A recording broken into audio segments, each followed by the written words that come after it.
Ok. Então tá, então vamos direto ao ponto, né?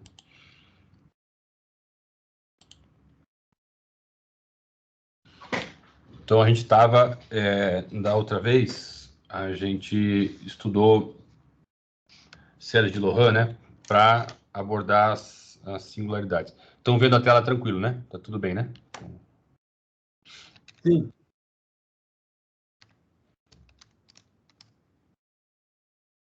Então, se você tem uma região, né, que a gente... Só para revisar onde a gente estava, né? Você tem uma região anular ou anelar, centrada em ponto A, com raios R1 e R2, né? Uma coisa assim, né? Você tem um centro em A, um raio R1 e um raio R2. Aí você quer estudar essa região aqui.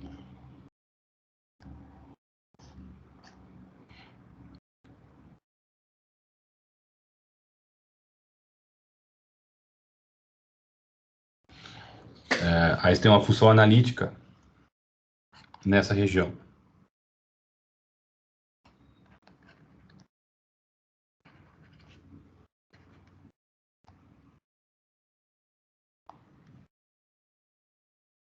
Tá? Então você consegue escrever f de z nessa região, né, como sendo o somatório de menos infinito, até mais infinito, a n z menos a, né? Z menos a elevado a n. Né? Esse n aí percorre os inteiros, né? Tá? Ele pode ser negativo também. Ok? Se você encolher um pouco essa região, tá? E isso você pode encolher arbitrariamente, ou seja, tem que ser um número menor do que esses r's, mais arbitrário, certo? Então você pode sempre ir, né, aumentando essa restrição que você faz, melhorando, né, você faz uma redução ali, né, para você obter a convergência uniforme, certo? Mas essa redução ela é arbitrária, ou seja, você pode sempre melhorar ela um pouco mais, ok? Então, convergência absoluta e uniforme. Opa.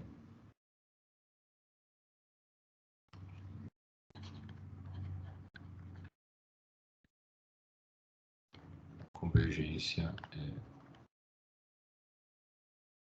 absoluta e uniforme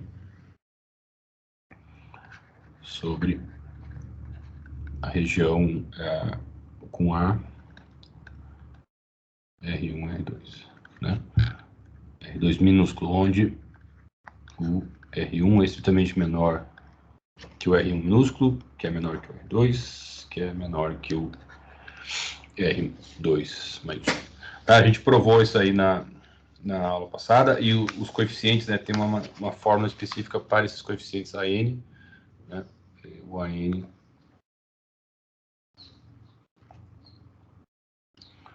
é igual a 1 sobre 2π integral em gama de f de z, z menos a, né, n mais 1, sobre dz. Certo? Esse é o AN, né? Aí,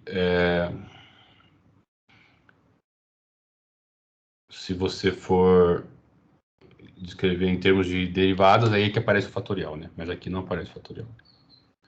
Bom, eu sempre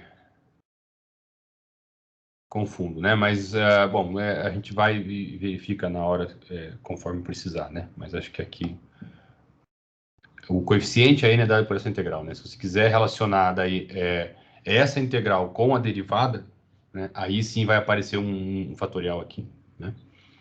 Tá? Mas não precisamos discutir isso agora. Ok, isso a gente provou, né? E com isso, né?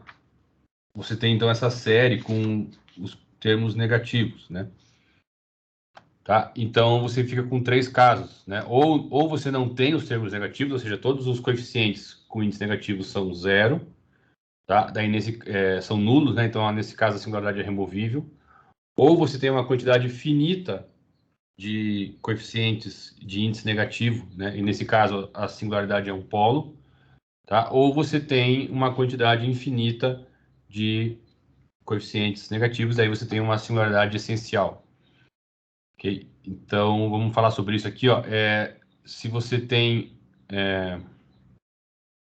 vamos ser um pouquinho mais específico, né?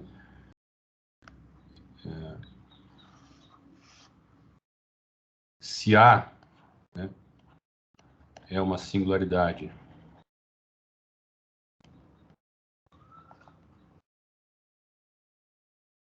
isolada de F, né? Então, isso aqui no fundo é uma equivalência, né? Mas vamos colocar assim. Então, F é analítica na região anelar, onde o primeiro raio é 0 e o segundo é um raio R, tá? Para algum R, né? Para algum R maior que 0. Certo? Então, né, vai existir esse R aqui onde a função é analítica, ou seja, num disco perfurado, né, de raio R, onde você exclui o centro. Ok? Aqui é a região analítica. Daí você vai ter a série de Lohan nesse lugar, tá? Então, você tem F de Z, que é o A, né? F de Z, somatório, menos infinito mais infinito, a n, Z menos A elevado a n, né? E aí, isso é uma singularidade, né? Então, primeiro caso, né? Se o A menos n é 0 para todo n maior ou igual a 1, então você fala que a singularidade é removível. Se o A menos n é igual a 0 para todo n maior ou igual que algum k, e esse k aqui maior do que 1, né? Ou seja, existem valores negativos, existe um certo ponto a partir do qual ele é 0, né? O k tem que ser maior do que 1, ou seja, ele não pode ser 0 no 1 também, porque se for 0 no 1, aí ela é removível, né? Eu quero estudar outro caso, né? Então, o k é maior do que 1 aqui, ok? Daí isso aqui é um polo. Essa singularidade se chama polo, tá? E aí os outros casos, mas quais seriam os outros casos? É o caso em que você tem uma quantidade infinita de coeficientes, tá? Então, os outros casos A menos N é diferente de zero para infinitos. Uma notificação, acho que está tudo certo, né? Para infinitos valores de N maior ou igual que zero, né? Então, tá? Ou seja, existem infinitos coeficientes de índice negativo que não diferente de zero, daí a singularidade é essencial. Okay? Mas a gente já tinha também caracterizado a singularidade removível em termos de limites, né? A gente deu uma caracterização. Aqui a gente está caracterizando em termos da série de Lohan, mas a gente tinha dado em termos de limites. A removível era o quê? É o limite quando Z tende a A de Z menos A, F de Z igual a zero, né?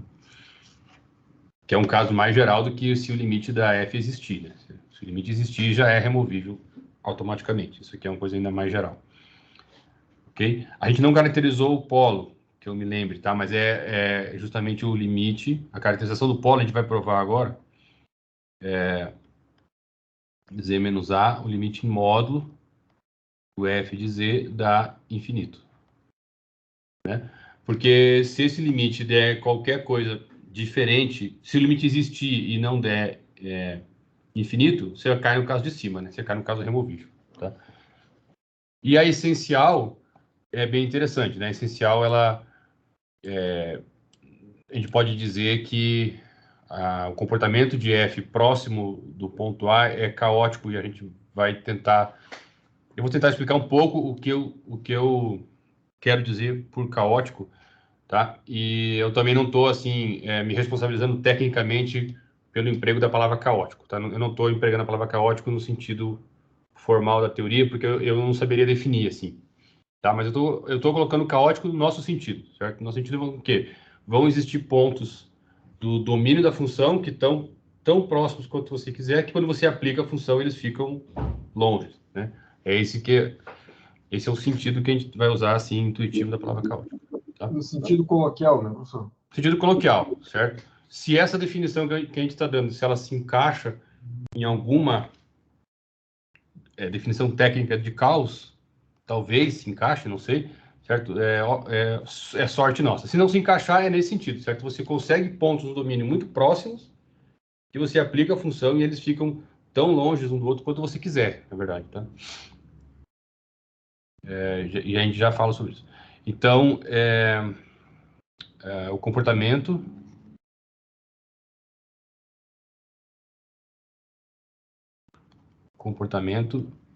de f próximo para... desculpa, vamos falar sobre caos, mas não vamos nós mesmos ser caóticos, né? Vamos tentar comportamento de f para pontos z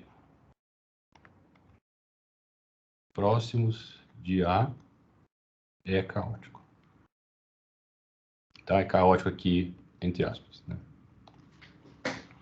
Certo? Porque se existir qualquer tipo de ordenamento de como a função se comporta perto do ponto A, quando o z se aproxima do A, você recai num dos casos de cima, né? Você consegue, se essa limite ficou mais ou menos controlado, você multiplica por z menos A, isso vai para zero, porque isso aqui ficou uma coisa limitada, tá? Se ele não ficar limitado, em modo ele vai ter que ordenadamente ir para infinito, certo? Ele vai, de uma maneira organizada, vai para infinito, porque se ele, digamos, para alguns caminhos ele ir para infinito e para outros ele ir para zero, não adianta, né? Não é uma coisa ordenada, certo? O limite não dá infinito se ele explodir em uns caminhos e em outros caminhos não explodir, tá? E no fundo a gente vai ver que realmente, se for uma singularidade essencial, o comportamento é bem caótico mesmo, tá? A função é bem doida perto do ponto A, tá? Mas antes disso, acho que a gente não fez essa caracterização do polo no ano passado. Tá? Então vamos dar aqui uma definição de polo em termos de limite, né? Não em termos da série de Loran. Porque a série de Loran, digamos, é uma coisa que você representa a função, né? A função foi dada e você vai lá e representa ela como uma série, né? Seria interessante você dar uma definição de polo que não use a representação em termos de série, que use, digamos assim, a própria função, né? De uma certa forma. Então, para a gente ter uma definição, sei lá, mais conceitual, que depende só da função. Então, se z igual a A é uma singularidade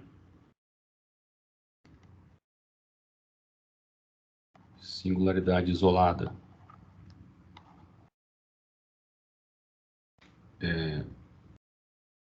de f,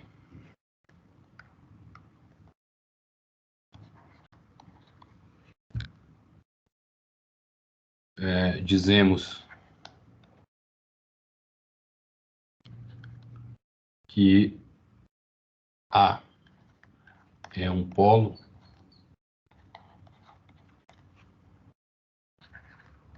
de f quando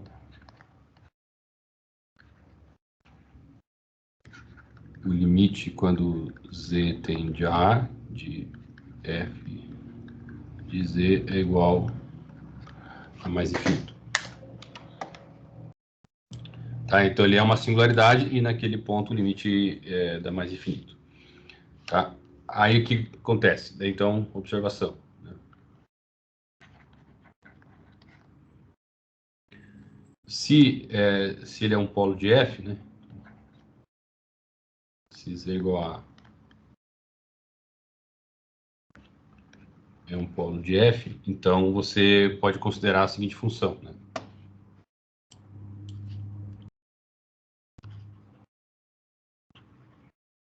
Função h de z como sendo 1 sobre f de z sem módulo aqui.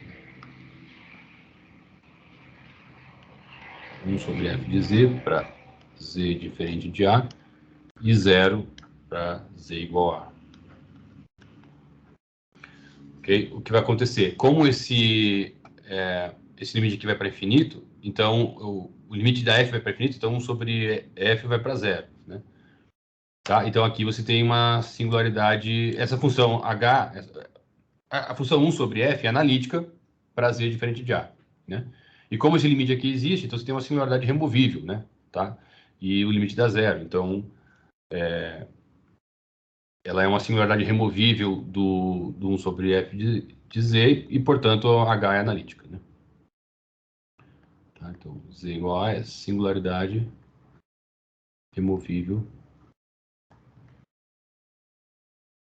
de 1 sobre f de z. Tá? Então, portanto, o h é analítica. H de z é analítica com 0, né? Com 0 em A. Ok? E aí, agora volta lá porque a gente estudou sobre os zeros, né?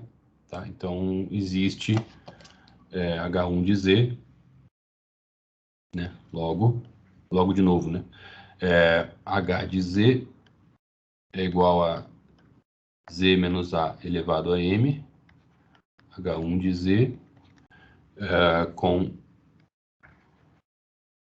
H1 de A diferente de zero. Diferente de zero.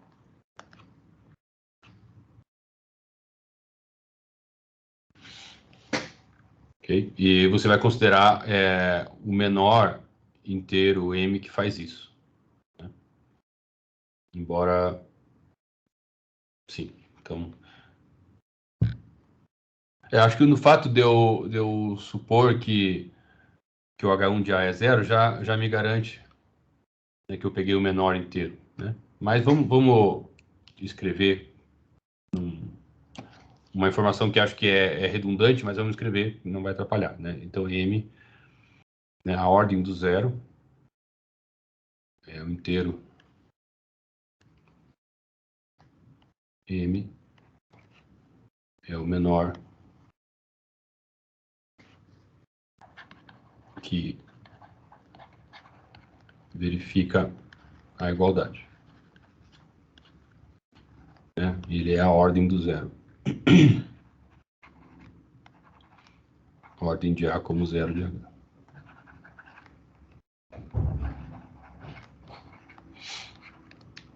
Tá? Então, aí, só que H de Z para Z diferente de A, ela é 1 sobre F. Né?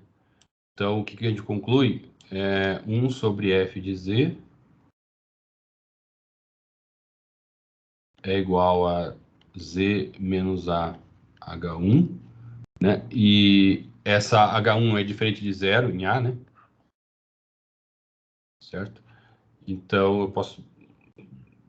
aqui é elevado a M, né?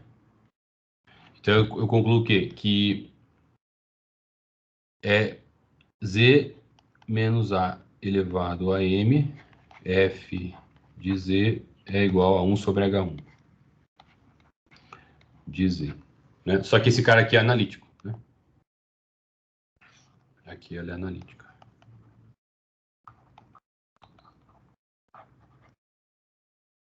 Ok? Então, a ordem do polo é o menor inteiro M.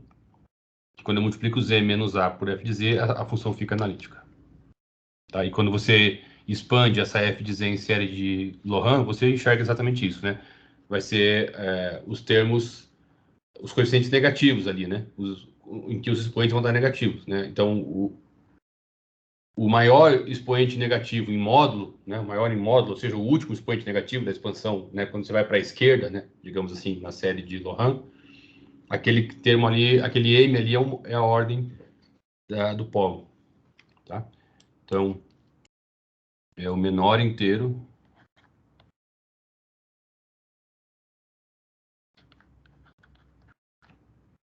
positivo M, para o qual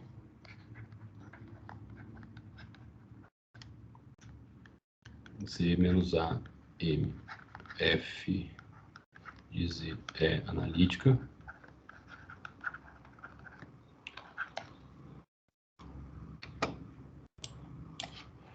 É definido como a ordem do polo.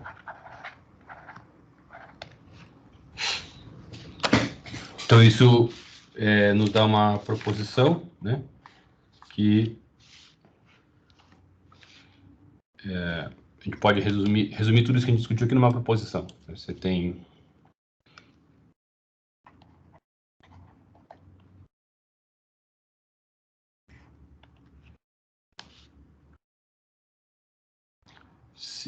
dada uma região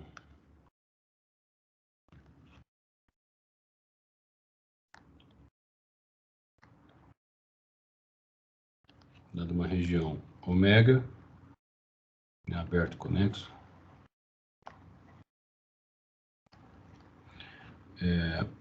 se F é analítica em ômega menos A e tem polo em Z igual a, então existe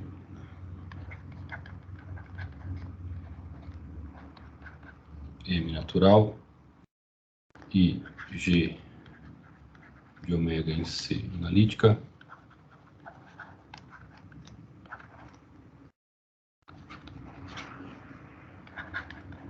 tal que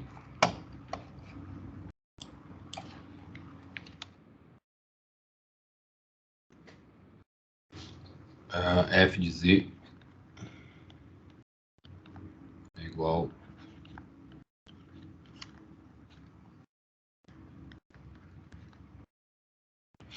Z menos A elevado a I. Tá, e a ordem é o menor inteiro M, que para o qual essa relação vale com alguma G analítica. Ok? G de A vai ser diferente de zero.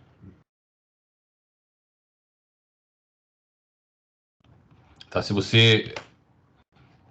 Tá bom. Se você considerar o menor inteiro M para o qual essa relação é válida, então o G de A vai ser diferente de zero.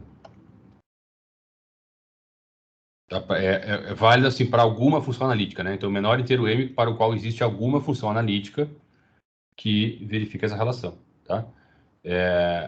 E nesse caso, o G de A vai ser zero. Okay? Então, observação.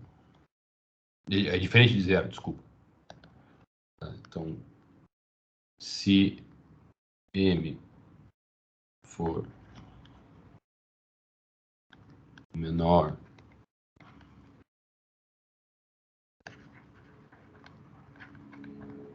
inteiro positivo para o qual vale a igualdade acima, com alguma, né? Essa G, a princípio, não fica fixa, tá? A princípio, né? Certo? Só que porque você poderia, digamos, aumentar esse expoente e colocar uma outra G ali. Só que se você considerar o mínimo, daí o G de A é zero.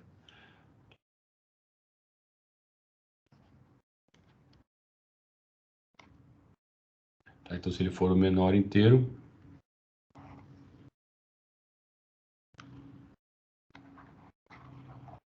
então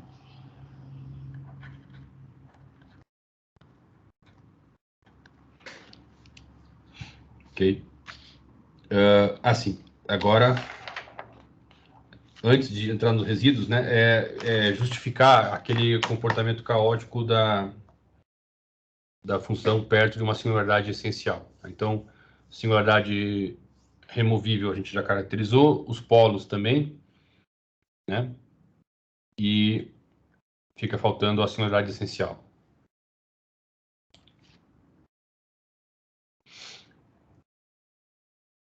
Bom, o fato de isso aqui ser analítico, né? Isso aqui te dá também que o limite, né? Quando z tende a A, de z menos a m f de z,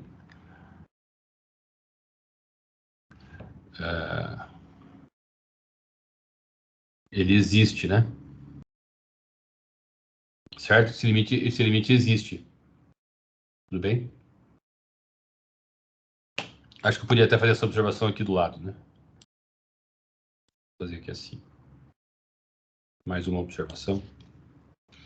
Que eu acho que deve estar nos exercícios, mas se não der, daí eu... Desculpa, se não tiver no exercício, daí eu escrevo ele e coloco isso como exercício. Tá? Então, assim, como essa igualdade aqui, né? Tá? Essa igualdade te diz, né, que o limite,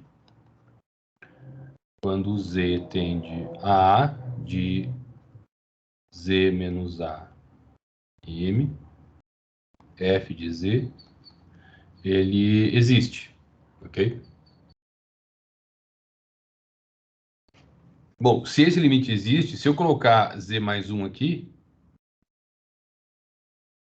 ele dá 0, tá? Porque com m o limite existe, então quando você coloca z mais 1, ele dá 0. Okay? O que acontece, então?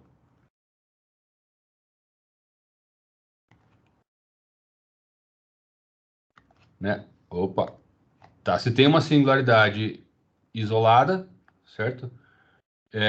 Você pega o menor inteiro, né? Menor n inteiro positivo, okay? Colocar nos naturais assim, tal que o limite quando z tende a A, de z menos a elevado a n, f de z dá 0. Okay? Se existir algum para o qual ele dá 0. Né? Se não existir nenhum, é uma singularidade essencial. Se existir algum para o qual dá 0, pega o menor. Tá? Daí a ordem do polo em A, né? Do polo A, ela vai ser n menos 1. Ok? E com um abuso de notação, certo? Se o n for 1, cadê meu mouse? Tá aqui. Se o n for 1, aí a ordem do polo daria 0, né? Que não faz sentido, certo? Mas a gente pode, por uma extensão de sentido, dizer que um polo de ordem 0, tá? Entre aspas, certo? É uma... Bom, não vou mexer nisso aqui agora. É uma singularidade removível, tá? Certo? Não, isso não é na literatura assim, óbvio, né? Tá só entre a gente aqui, mas você pega esse limite aqui, certo? Se ele der 0, pega o menor inteiro, tá? Claro, se o n for 1, a gente já provou que é singularidade removível, né? Tá? E nos outros casos, ele é polo de ordem n menos 1. Então, você pode, por uma extensão, dizer que um polo de ordem 0 é uma singularidade removível. E, né? E se não existiu nenhum natural onde isso aqui dá 0, a singularidade é essencial.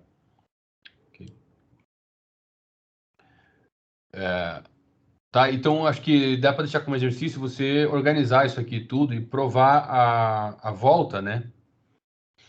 Tá? Porque a ida tá meio que provado aqui, né? Se ele for polo, isso aqui acontece. Mas se esse limite aqui acontecer, provar a volta. Mas aí, no caso, você vai acabar usando série de Loran, né? Então, as coisas vão sair, tá? Mas, assim, você deixar todos os conceitos encaixados, assim, em termos das possíveis classificações da singularidade, tá? Daí, esse comportamento da função próximo de uma singularidade essencial, o fato dele ser caótico é um teorema, no fundo, de é chamado teorema de Casorati-Weierstrass, e ele depois tem versões mais fortes dele, que é chamado teorema de Picard. Okay? Então, vamos fazer esse teorema aí. O Casorati-Weierstrass a gente vai fazer hoje. Não sei se a gente vai chegar a fazer o Picard nesse curso.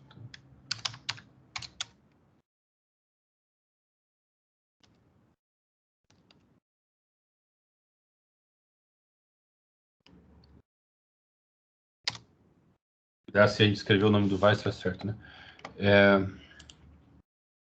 Então, agora é sobre singularidades essenciais. Tá? Então, se uma F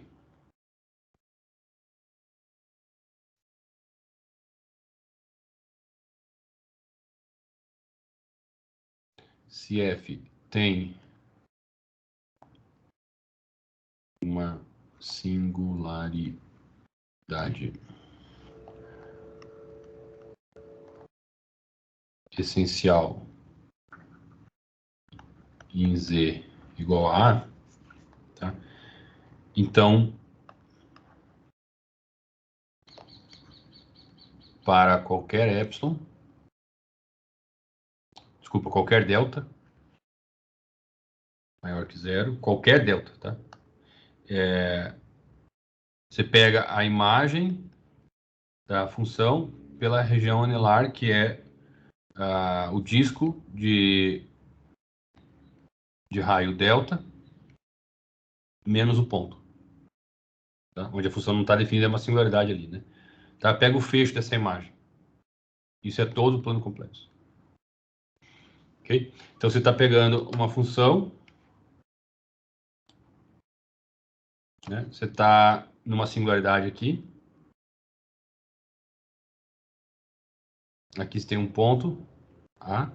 Aqui você pega um delta. O delta pode ser tão pequeno quanto você quiser. Ele pode ser, né, 1/10 do núcleo, do diâmetro do núcleo de um átomo aí.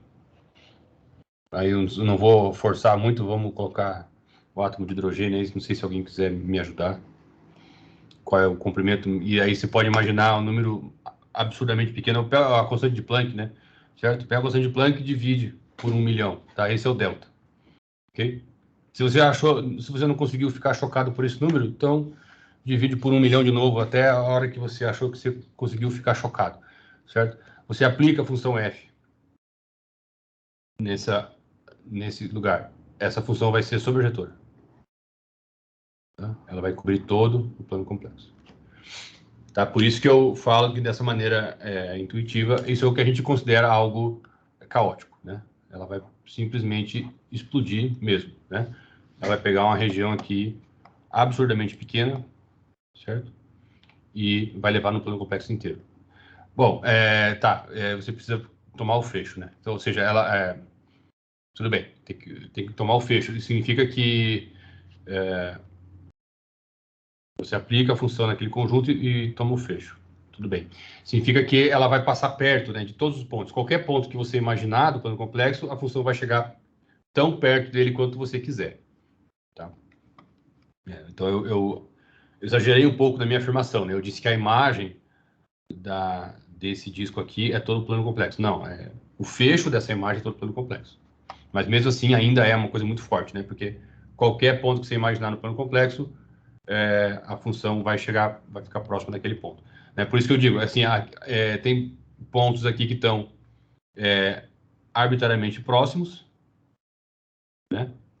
O tanto que você quiser, e a função vai levar ele em pontos totalmente distintos. Então, por isso que eu digo, de uma maneira intuitiva, um comportamento caótico. Tá? Então, vamos tentar provar esse teorema. Hein, professor? Sim.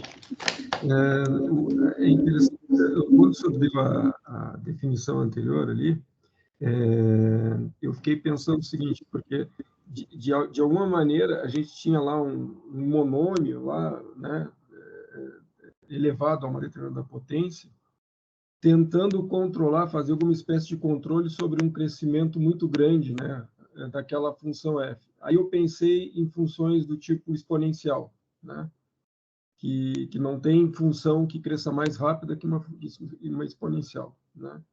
E aí, para esse tipo de função, talvez aquela caracterização foge. Só que essa última agora que o senhor colocou, parece que ela resolve esse problema, né? Porque... E exponencial de 1 sobre z, né?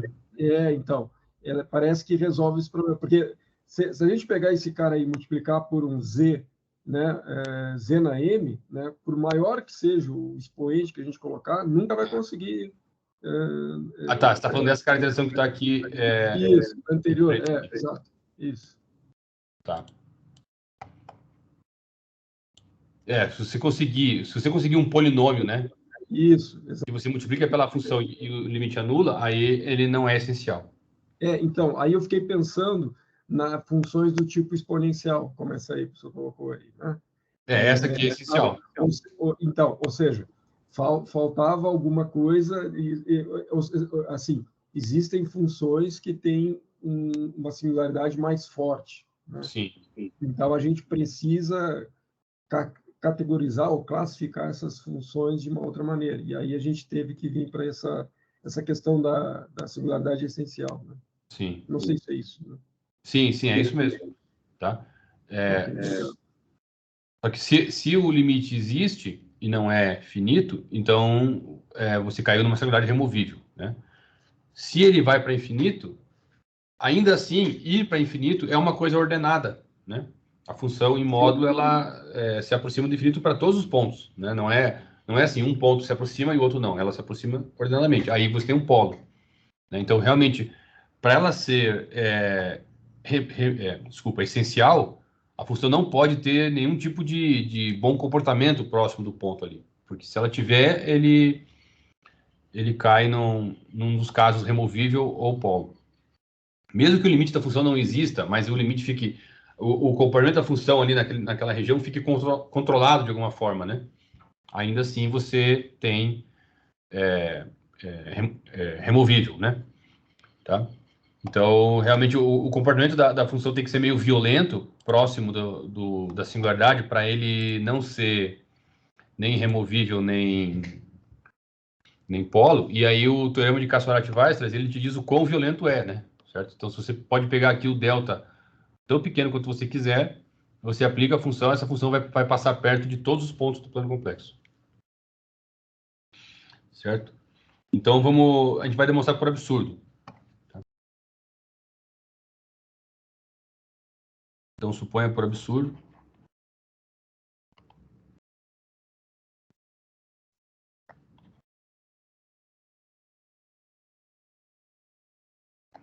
que exista um ponto no qual a função não passa perto, tá? Você pega o delta que você quiser, ok? Então, dado delta qualquer.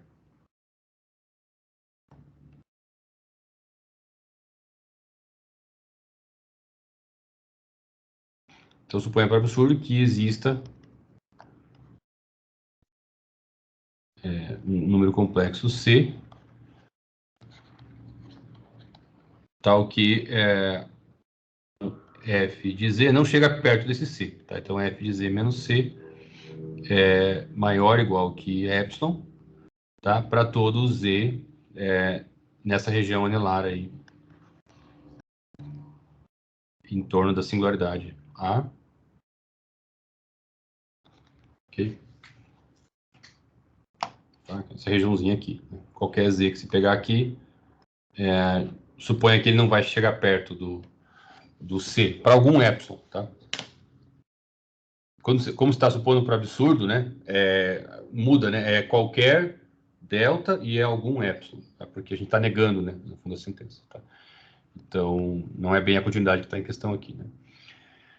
Certo? Que para algum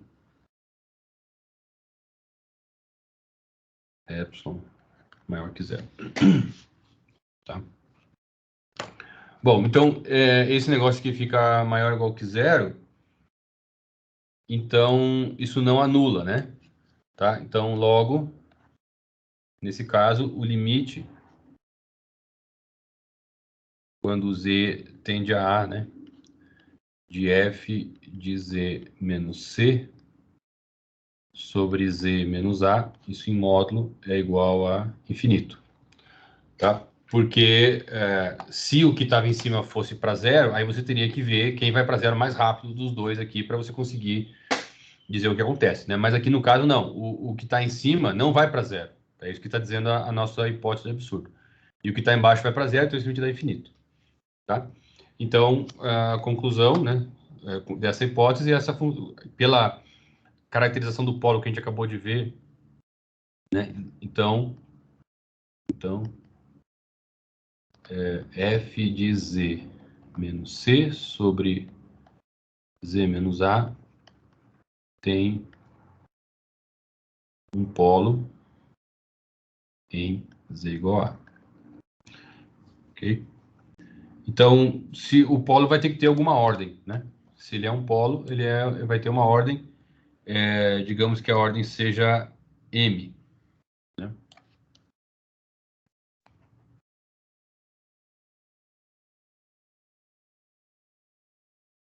Um polo de ordem m, né? Aí, como o polo é de ordem m, lembra lá do que a gente comentou antes, né? Você tem que elevar a m mais 1 para o limite para zero, certo?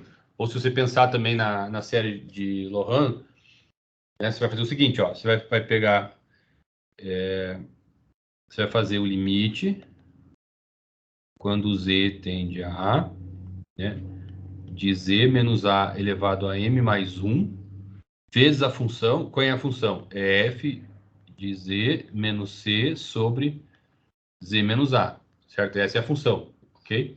Que tem polo, essa função que está aqui tem polo, tá? Se eu colocar aqui z elevado a m, aí eu vou ter, e fizer o limite quando vai para zero, eu vou ter o coeficiente lá, né, de, de menor índice lá na série de Lohan, ou seja, o termo, né, o índice negativo, que é o maior em módulo, né, dentre os negativos, lá na série de Lohan.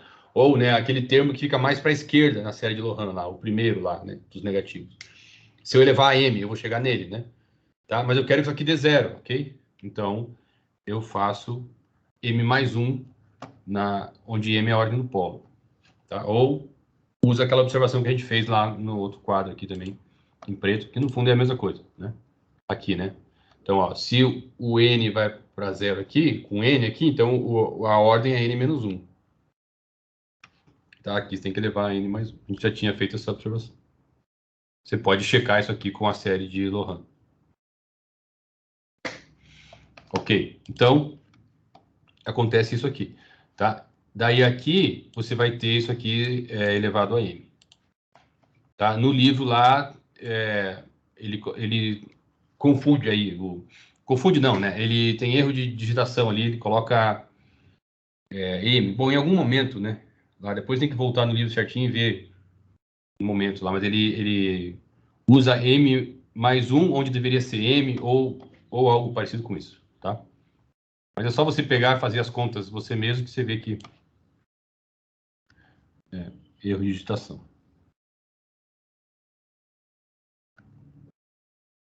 Tá, então aqui fica z menos a elevado a m, f de z menos c, né? Porque esse a, ele não é polo da f, né? Ele é polo dessa função aqui, f z menos c sobre z menos a. Tá, daí esse limite aqui dá zero. Certo? Se esse limite dá zero, agora você pode fazer um truque. Faz o seguinte, ó. Note que, né? Vamos fazer um truque. Vamos fazer módulo z menos a elevado a m vezes f de z. Tá? Porque aí se eu conseguir isso, se eu conseguir mostrar que isso aqui dá zero, é um absurdo, né? Porque essa singularidade é essencial. Esse limite aqui não pode dar zero. Tá? Se esse limite der zero, a singularidade é polo daí, né? Tá? A singularidade é essencial quando não existe um expoente aqui que você consegue matar essa função, tá? Então, isso aqui vai ficar menor ou igual que módulo de z menos a elevado a m, f de z menos c, mais z menos a elevado a m, c, né? Tá? Aplicamos de novo a nossa boa e velha desigualdade triangular, né? passamos aqui e aqui você cancela, né? O C com menos C, fica com isso aqui. Tá, daí esse lado aqui está controlado, né? Que é só o que a gente faz no fundo no curso, né? Se alguém perguntar para você, o que é curso de análise complexa? É você pegar módulo, pegar desigualdade e ficar controlando as coisas. Então aqui, esse cara está controlado porque o limite vai para zero e esse cara está controlado porque aqui o C é constante, né? Ok? Então, isso aqui fica menor do que uma coisa que vai para zero, né? Tá? Logo, é o limite quando Z menos A. Quando Z vai para A, de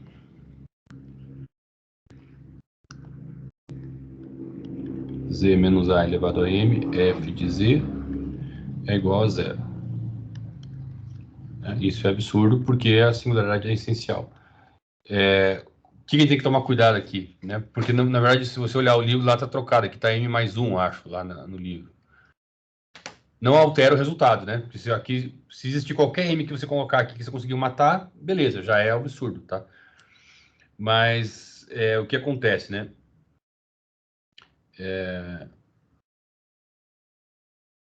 O M, a função tem um polo aqui, né?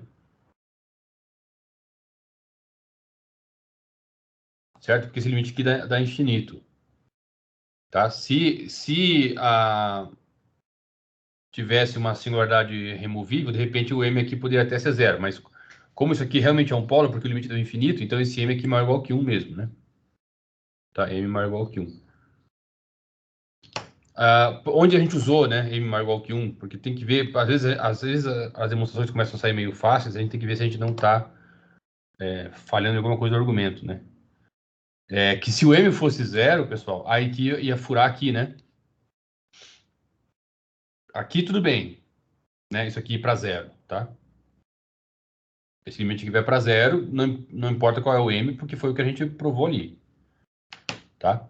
Aqui é para zero. Só que aqui, se o M fosse zero aqui, né? Aí isso aqui ia dar erro aqui, né? Você não ia controlar essa parte.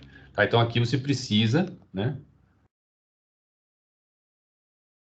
Precisamos de M maior ou igual que 1 aqui, tá? Senão fura essa parte e aí acaba toda a demonstração, porque acaba o teu controle aqui desse cara, tá? Por isso que no livro lá vai ter um pouquinho de dúvida se o M é M ou é M mais 1, ok?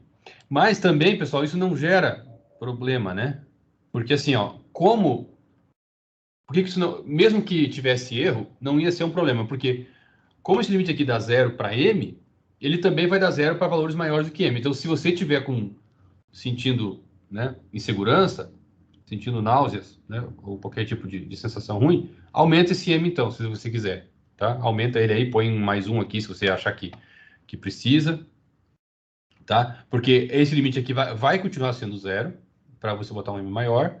Daí aqui, o que está aqui vai continuar sendo zero, e agora você não vai ter dúvida em controlar essa parte aqui, porque realmente vai para zero daí, tá? Só a única coisa que daria problema aqui se esse cara fosse zero, mas aí você faz isso, tá? Então, se de repente o M que você jogou aqui, você está com medo de que ele não faça isso aqui ser zero, então você pode pôr um M maior que vai ser zero, e aí vai ser absurdo mesmo assim, tá? Porque o fato de ser essencial é de não existir nenhum M em que você consiga fazer isso dar zero, tá?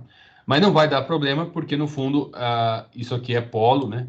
Tá? Então, se é polo, esse M aqui é maior que 1. Ok? Daí você lê lá. Pode falar. Uma dúvida nesse limite é só uma dúvida básica mesmo, né? Você fez um controle, né, usando desigualdade triangular, né? Aqui. Uhum. Isso. E partindo desse limite de cima, né? A gente não poderia usar, meio que distribuir o limite ali, aplicar, porque eu sei que Z menos A vai para zero, né?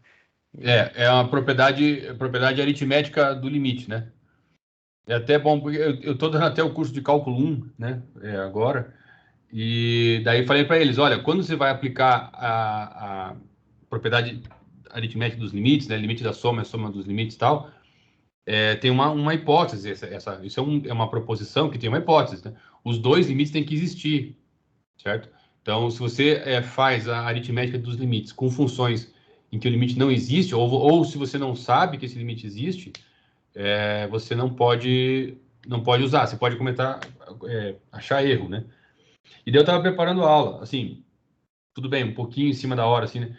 Então, não é tão fácil, né? Assim, você achar um exemplo bacana mesmo, né? Em que o limite da soma existe, mas os dois limites ali não existem e isso te geraria uma conclusão absurda. Claro, exemplos triviais, beleza, você acha, né?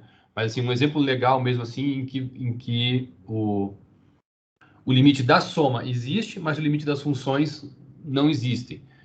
E se você usar a propriedade aritmética do limite, você chega a uma conclusão absurda, né?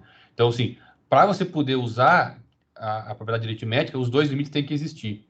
E a questão é essa justamente aqui. Nessa proposição, você não sabe se esse limite aqui existe. E no fundo O ele não problema é o existe. F, né? Uhum. E no fundo ele não existe, né? Porque o fato dele existir foi o absurdo, exatamente, né? Tá? Porque por ser uma singularidade essencial, esse limite aqui não existe.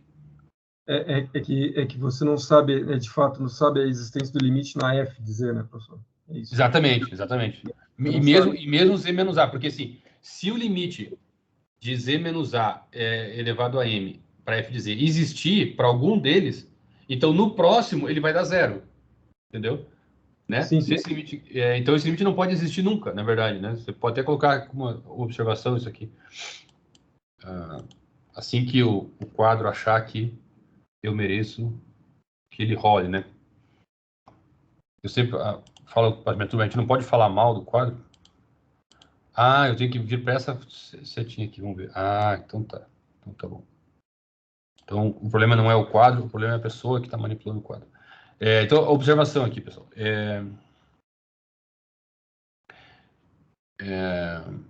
Os limites, né? Então, no caso de uma singularidade essencial, né? Quando Z igual a A for uma singularidade essencial,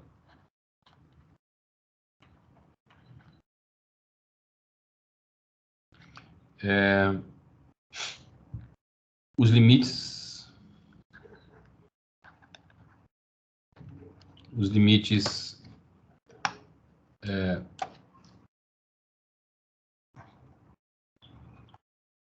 quando Z tende a A de Z menos A elevado a M, F de Z, não podem existir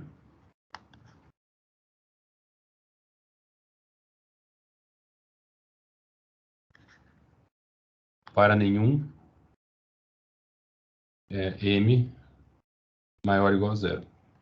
Tá? Porque se ele existir, então aí você põe um M mais 1, aí o M mais 1 vai ter que ser zero, necessariamente. Né? E aí a singularidade seria polo. Ou removível, né, no caso. Tá? Então, justamente, não dá para usar a propriedade aritmética aqui, porque esse limite Z menos A, F de Z, não existe. Esse é o motivo. Professor, Sim. eu gostaria de só... Eu estou com uma dúvida na definição de polo, né? Porque ali até o Cláudio comentou, a função exponencial 1 sobre z tem uma singularidade essencial. Sim, no zero. E a gente definiu o polo como a função tal que se você fazer o limite de z tendendo nesse ponto, o módulo da função tem que ser infinito.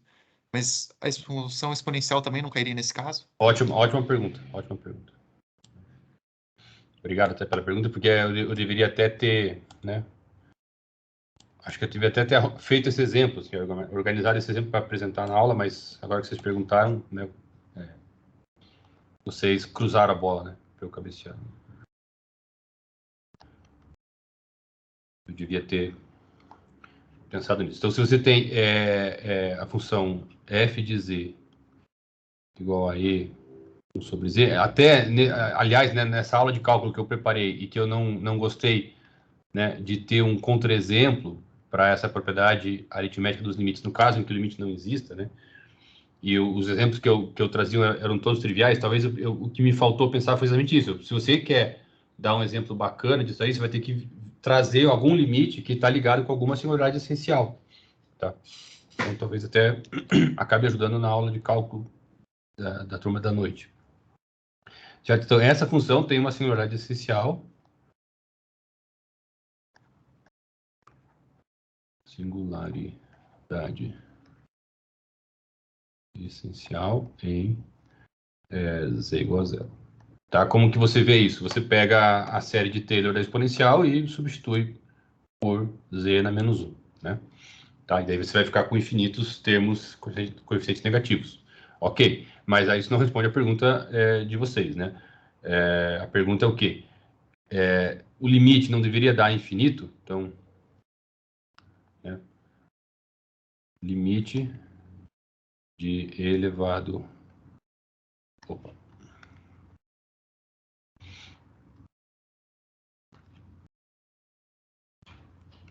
E elevado a 1 sobre z, quando z vai para zero, né? Em módulo. Isso não deveria dar infinito? Ok? Tá? Porque quando o z vai para o infinito, então a função exponencial, né, deveria ir para o infinito também, né? Essa é a nossa intuição, né? Você pega a função exponencial, o z vai para o infinito, o argumento da função vai para o infinito, a função vai para o infinito. Tá? Só que a exponencial complexa a gente tem que cuidar, né? Tá? Então você tem e elevado a z, ela módulo, não, e elevado ao módulo de z, né? Cosseno θ mais i seno θ. Okay? Então, por exemplo, se você pegar um caminho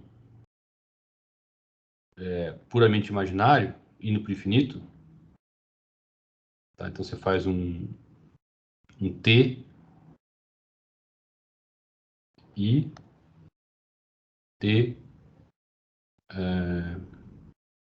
posso fazer o próprio t mesmo, né? E o t real, certo? T maior que zero. Tá? Então eu tenho um caminho que vai para o infinito, certo? Em módulo aqui. Tá? Mas quando eu aplico na exponencial, ele vai ficar girando. A função exponencial vai ficar girando. Não, ela não vai para o infinito. Tá? Então você vai fazer e na it, isso aqui em módulo vai dar 1. Só que ainda assim, né, pessoal, ela fica controlada, né? Porque o Cassor-Weierstrass, ele fala que a função ela é meio caótica, né? Tá? Só que justamente se você agora pegar um caminho que seja uma mistura, né? Um caminho aqui assim, indo para infinito também, né? Né? Só que tem uma parte imaginária, então daí esse módulo vai começar a explodir e essa função vai ficar girando. Então, provavelmente a curva aqui vai dar algum tipo de espiral, né? Se você pegar uma curva assim, que vai para o infinito, tá? Ela vai espiralar e vai para o infinito. Ô, professor, Sim. eu estava lembrando agora que acho que antes da primeira prova ainda, que a gente fez um exercício lá, num daqueles capítulos iniciais, que a gente tinha que encontrar a imagem da função exponencial de 1 sobre z por um disco de raio qualquer, e a gente encontrou que a imagem é todo o plano complexo menos a origem, né? Eu acho A que é gente mais ou fez menos... isso? Foi? A Não. gente fez... Não sei Tá. se... Não lembrava. Então a gente fez o Cassor-Weierstrass num exemplo, né? Tá. Legal. Não sabia. Não estava lembrando disso. Aliás, na verdade, o teorema de Picard, eu não sei se agora eu me confundo um pouco com a terminologia, se é o grande, mas acho que é o grande teorema de Picard, ele reforça isso, né? Ele fala o seguinte, que que é o plano complexo menos um ponto. Ou seja, tudo bem, o conjunto é denso, mas na verdade ele cobre todo o plano complexo, só tira um ponto. Então é uma versão bem mais forte mesmo e que... Bom, deve estar gravado, né? Então, essa discussão desse exercício. Que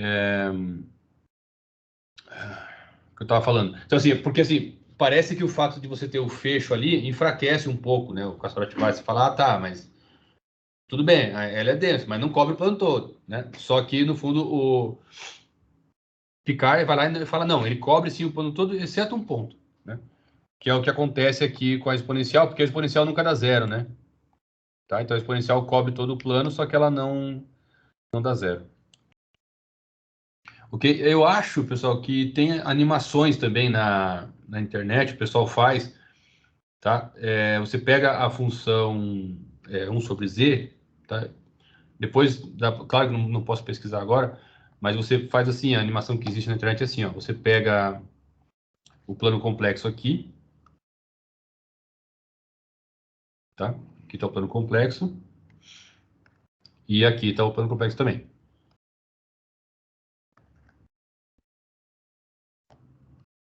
Certo? Daí você escolhe uma função, você vai lá e escolhe a função. Tá? Aqui, aí, claro, você vai lá e escolhe E1 sobre Z. Tá? Daí ele te dá uma regiãozinha aqui assim, ele pega e põe uma região para você aqui. Certo? Isso aqui tá lá na animação. Aí você pega o mouse e vai empurrando essa região, vai trazendo ela para um lugar para outro, tá? E ele te mostra o que acontece na imagem aqui. Vai ficar uma coisa assim, por exemplo. Certo? Então você consegue ver esse comportamento. Tá? Eu não sei se essa animação existe só para algumas funções, né? Ou se você tem a opção de colocar a função que você quiser aqui. Quem é craque em GeoGebra aí, acho que conseguiria fazer, né? Algo parecido com isso. Só que essa animação é legal porque você pode pegar mesmo e empurrar, né, com o mouse essa região aqui, tá? Aí quando você se aproxima do zero aqui, você vai ver mesmo a função explodindo, tá? Ela vai cobrir todo o plano complexo. Talvez, pessoal, eu vou chutar aqui as coisas, tá? Mas depois eu pesquiso para vocês. Aquele professor que a gente indicou no fundo dos vídeos dele, lá no começo, que é o Borchards.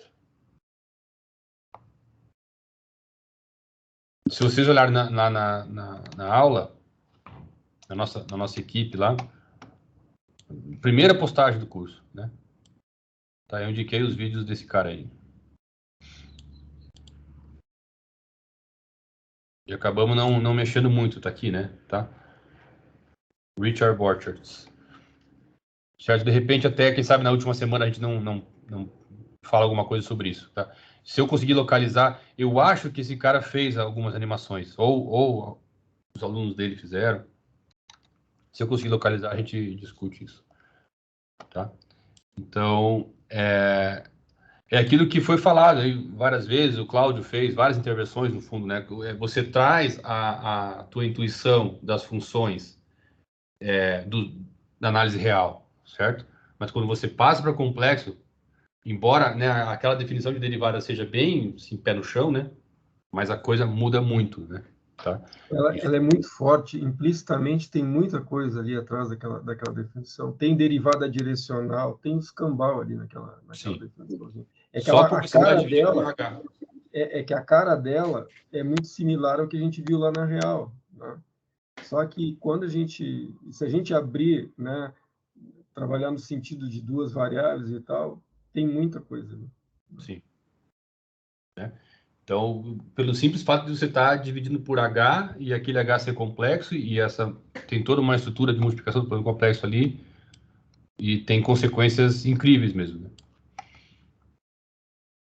Ok, pessoal? Então, esse seria o nosso exemplo de singularidade essencial mesmo e o limite não vai para infinito, né? E tá, se você pegar aqui uma direção puramente imaginária, ele fica girando, né?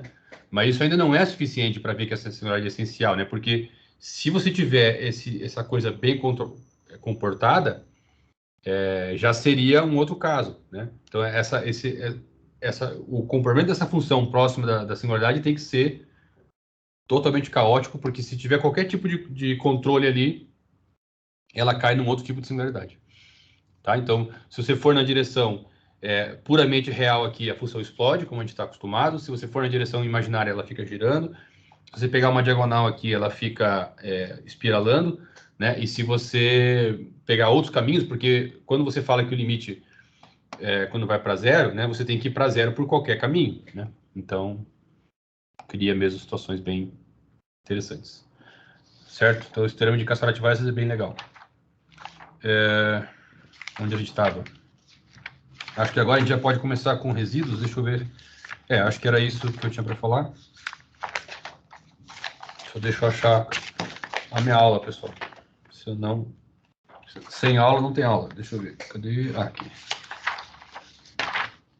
Achei minha aula, pessoal. Então vai ter aula. Ok. Daí, claro, com a série de Loran, você tem uma caracterização das singularidades, né? Tá? Em termos até onde vai aquela parte de coeficientes negativos.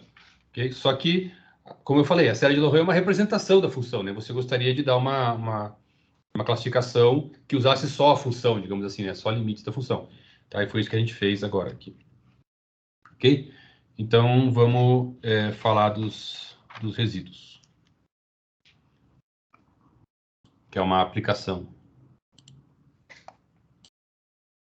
Tá? Aí eu não vou seguir o Cone nessa parte, porque ele pega e usa, né, as coisas que a gente fez com índice, tá? Para trabalhar com os resíduos. O que é bem acessível, sim, porque a gente fez, falou de índice, falou de homotopia e tal. Tá? Só que, na maior parte dos cálculos, você não vai precisar do índice, porque a curva vai ser uma curva simples. Tá? Quando você for fazer uma aplicação do resíduos, você vai pegar uma curva simples fechada do tipo que aparece no teorema de Green, né? E o Cone, né, naquela proposta dele de ser totalmente autocontido, ele evita ao máximo o teorema de Green, né? Então, ele precisa de algum conceito que diga para qual curva ele está podendo aplicar ali e tal. E esse conceito ele precisa, como ele não pode usar o Green, ele não usa assim, pega uma curva do mesmo tipo das curvas que aparecem no teorema de Green. Ele não pode falar isso, porque não é a proposta dele para o livro. Então, ele formula tudo isso em termos de índice, né? E fica um pouquinho mais confuso, tá? Então, não tem necessidade da gente seguir ele, porque a gente vai acabar ficando confuso também. Por outro lado, você entendendo o conceito de resíduo para curvas simples, que são as curvas que não têm autointersecção e que você pode aplicar o teorema de Green, e você entendeu bem o resíduo, você vai lá no que ele escreveu e você lê e você entende. Tá? Só que para eu seguir o que ele faz, eu teria que ficar falando aqui um monte de coisa sobre índice, que no fundo eu acho que não ia ser útil, porque quando você vai calcular o resíduo, você não usa curvas que não sejam simples. Assim, na grande parte das aplicações, a curva é simples. É uma curva fechada, sem autointersecção, etc. Tá? Então, a gente simplesmente demonstra o teorema do resíduo para um caso particular, porque eu não preciso fazer o dele, mas vocês podem ler lá o que ele fez. A gente já falou sobre índice aqui, né? Então, vocês vão conseguir ler o que está escrito lá e vai ficar tudo bem. Okay? Então, primeiro uma definição.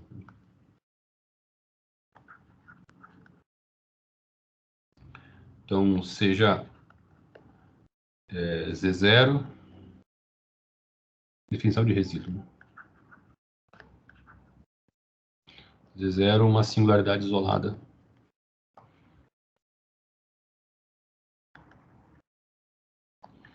Isolada de F, né? Tá? E digamos que, então, essa F analítica...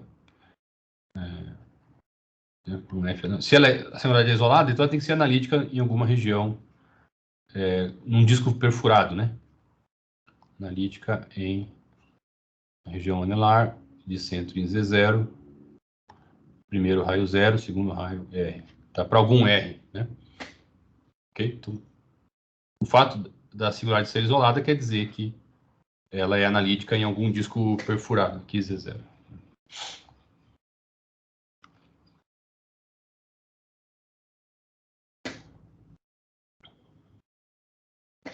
Aliás, eu estava agora lembrando uma coisa, né? Eu queria usar essa singularidade essencial na minha aula de cálculo. Não vai dar, né? Porque eu precisava usar a exponencial complexa, né? Não vai funcionar. Não vai ser o exemplo que eu preciso, né? Ok? Então, o resíduo de F em Z0 é igual a 1 sobre 2πi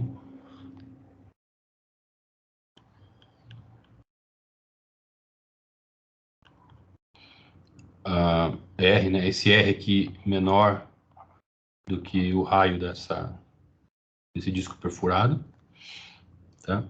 F de Z, certo? Então, se essa função fosse analítica nessa região, né? Nesse disco inteiro, analítica no disco inteiro, ok? Essa integral aqui daria 0, né? tá? Só que aí, como ela não é analítica, ela tem uma singularidade isolada, então o valor que essa integral der, você chama de resíduo, tá? Uma pergunta que não está aqui, eu não fiz, né, no fundo, mas você pode, acho legal colocar, né, tá aí, e acho legal vocês responderem também. Acho que eu não vou responder a pergunta, eu vou só colocar a pergunta, né. Tá? O resíduo poderia existir, deixa eu ver como é que eu posso dizer.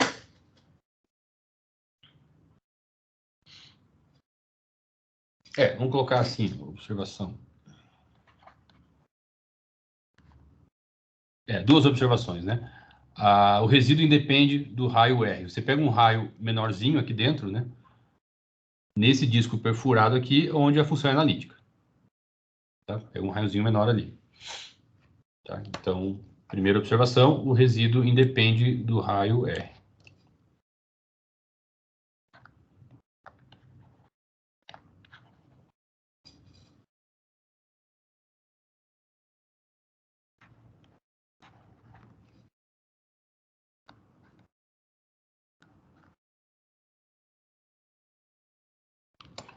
E aí a segunda é uma pergunta.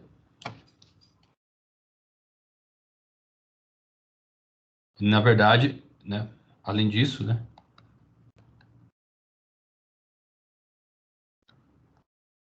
o resíduo Z0 em F é igual a 1 sobre 2π gama F de Z dz, né, para qualquer curva homotópica ao círculo. Né?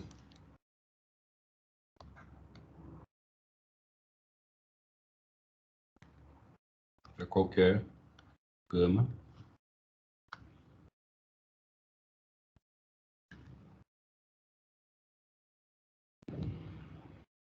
que seja homotópica ao círculo.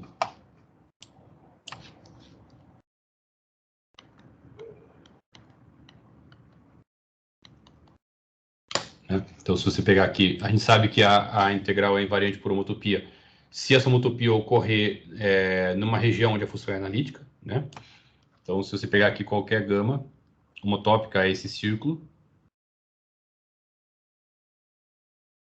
tá? Ainda assim o resíduo tem o mesmo valor. Tá? Bom, então, claro, essa gama, ela tem que estar no disco perfurado, certo? E a homotopia, ela tem que correr no disco perfurado. Então, se você pegar uma função, uma curva aqui assim, ela não vai ser válida, não é uma curva que você possa usar para calcular o resíduo. Ok? Certo? Porque ela não é homotópica. Então, a pergunta, que agora vem é o seguinte. 2, né? Pergunta.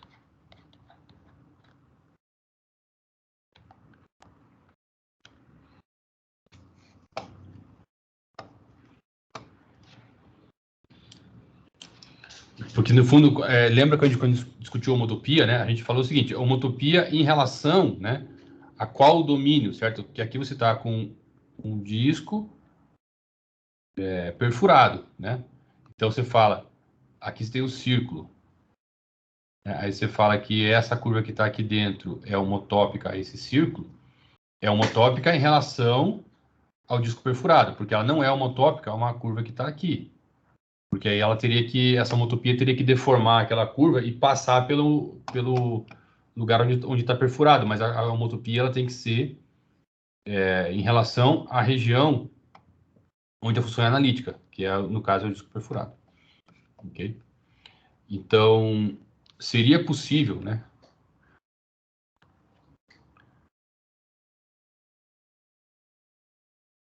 Seria possível que o resíduo desse zero, o resíduo de Z0 em S, fosse igual a zero.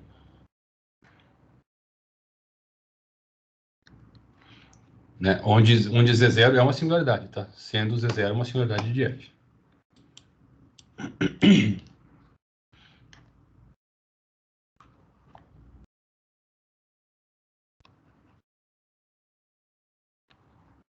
Bom, a gente vai desenvolver agora um pouco o conceito e vai ficar claro que não seria possível, ok? Tá? Você vai pegar, no fundo, a gente vai pegar a série de Lohan, vai jogar essa integral lá e aí vai ver o que vai acontecer, né? Mas, mas a pergunta, né, a gente é matemático, certo? A gente não está preocupado só em responder perguntas. A gente está preocupado em como responder perguntas, né? A gente está preocupado em não só em demonstrar teoremas, mas analisar se seria possível demonstrar um teorema com outros argumentos, né? A gente não está só... A gente, como matemático, a gente não olha só para o fato, né? A gente olha para a argumentação envolvida no fato, certo? Então, claro, daqui a pouco eu vou começar a pegar aqui uma série de Lohan, certo? Vou jogar essa integral lá dentro e aí, bom, vai matar muita coisa, inclusive essa pergunta morre, de certa forma, tá? Mas, se eu olhasse as coisas só em termos da definição que foi dada, tá? Só da definição que foi dada, ou seja, eu tenho uma singularidade, eu tenho uma função e o resíduo dessa integral aqui, beleza? Por invariância da homotopia, então eu posso pegar vários caminhos aqui homotópicos a esse e a integral esse resíduo aqui. Agora, se eu pegar outros caminhos que não são homotópicos, o que acontece? Uma pergunta, né? Se essa integral aqui desse zero, poderia dar zero, o que aconteceria com a função? Tá? E qual argumento você usa para fazer isso? Tá? Sem usar a série de Lohan, porque a série de Lohan mata, né? Mas, assim, certo? Então, a pergunta é interessante. Ou também você pode responder a pergunta usando série de Lohan e depois pensar, tá, agora como que eu responderia essa pergunta sem usar a série de Lohan? Ok? Então, tá bom. Então, agora, justamente, né, tomando o desenvolvimento, né, de F em série de Lohan, ou seja,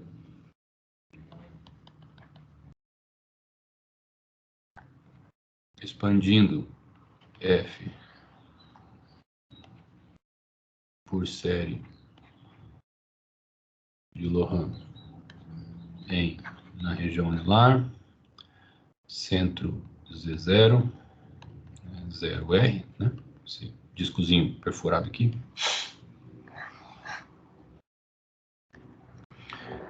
Temos o seguinte, né? Você tem que F de Z é igual ao somatório de menos infinito até mais infinito de AN Z menos Z0 elevado a N. Esse N pode ser negativo, né? Nesse disco aí, tá? Vou colocar o disco aqui.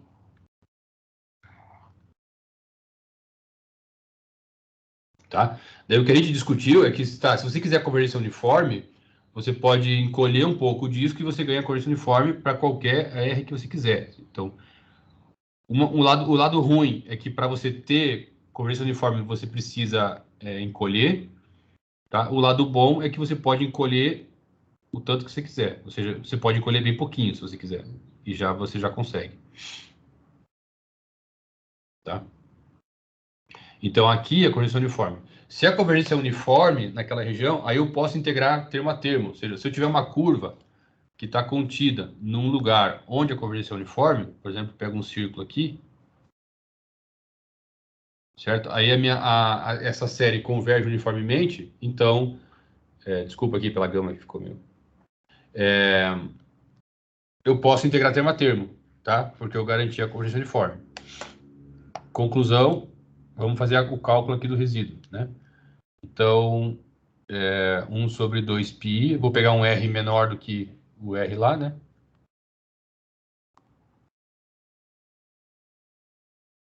Tá, então eu vou ter 1 sobre 2π integral, aqui um Z0, Z menos Z0, R, F de Z, dz, tá? Eu garanti a corrente uniforme, ok? Então agora eu integro termo a termo, tá? Eu não estou roubando, né, pessoal? Tipo, pegar e simplesmente passar a integral para dentro da série assim, impunemente, tá? A gente verificou que a gente tinha corrente uniforme para fazer isso, tá? Integral de... Opa! Integral de AN C menos Z0 elevado a N aqui. Opa, fiz uma bagunça de letras aqui, né?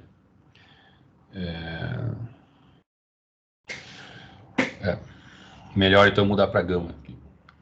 Não é o mesmo Z0 aqui. Não é o mesmo Z, tá? O Z na curva e o Z na função. Então aqui é uma curva gama. Tá, o gama é esse círculo aí. Ok? Só que daí, agora você olha para cada termo aqui isoladamente, né? Todos eles são analíticos, a não ser quando n é menos 1. Tá? Quando n é menos 2, ou números maiores do que menos 2, essa função tem primitiva. Tá? Então, você vai integrar, só que você vai integrar numa curva que dá zero, né? Então, a integral vai dar zero, certo? Então, todas as integrais aqui dão zero, a não ser para o n igual a menos 1. Certo? Isso aqui dá tudo zero, exceto n menos 1. Então, dá zero para n diferente de menos 1, né? Então, só sobrevive a integral menos 1 aqui. Tá? Então, isso aqui fica igual a... Opa! 1 sobre 2π integral em gama de menos 1, a menos 1, né, sobre z menos z0, dz. Tá? Fica esse z menos z0 embaixo, porque aqui o coeficiente é menos 1, né? Ok? Daí esse a menos 1 é constante. Então eu fico com a menos 1, 1 sobre 2π integral em gama dz z menos z0, tá? Isso aqui dá 1. Né? Você pode fazer o cálculo direto, ou você pode usar o conceito de índice da curva, né? Porque isso aqui é um círculo, né? Isso aqui, no fundo, é exatamente o índice da curva, né? Tá? É o índice de gama em Z0, só que, justamente, você está pegando um círculo, ele dá uma volta só em torno da singularidade. Tá? Então, A menos 1. Certo? Então, conclusão, o resíduo, se você expande a função em série de Laurent na vizinhança, o resíduo é o termo A menos 1 da série de Laurent, o coeficiente A menos 1. Professor, E pode falar. Por que os termos negativos dão zero? Eu sei que os positivos dá para aplicar com Cauchy, né? E os negativos... Porque eu falei que era analítica, né? Pessoal, eu falo coisas, né? Tá gravado, certo? Pior é isso, né? Não, porque a função tem primitiva, tá? A função tem primitiva. Então, você vai fazer a integral numa curva fechada, gama, né? dz sobre z menos z0 elevado a um m. Posso colocar m aqui, né? O m maior igual a 2. Né? Dessa função tem primitiva. Qual que é a primitiva dela? Vamos ver. Menos, né? É z menos z0, né? Então é menos 1 sobre m z0 elevado a que menos m menos 1, né? Então aqui é m menos 1.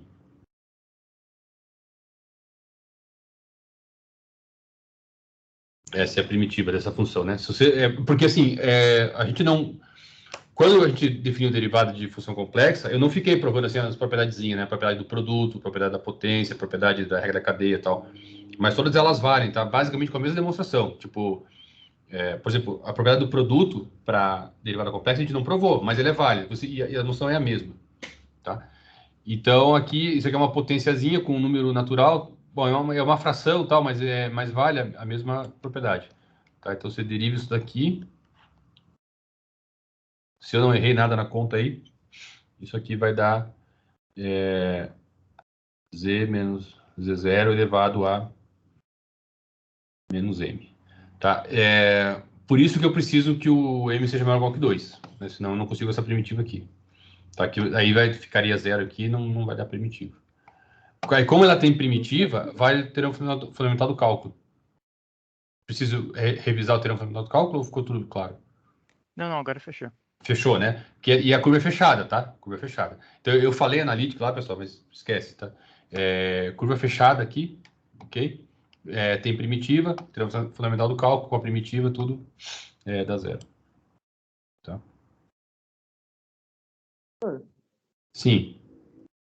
Dá para usar a forma integral de Cauchy para calcular, tipo, as integrais nas funções quando n maior do que 1? Porque vai dar zero, porque é derivada. Também. Sim, porque você está aplicando a fórmula integral de Cauchy para função constante, né? Sim. Eu acho que tem até exercício disso, né? Lá no.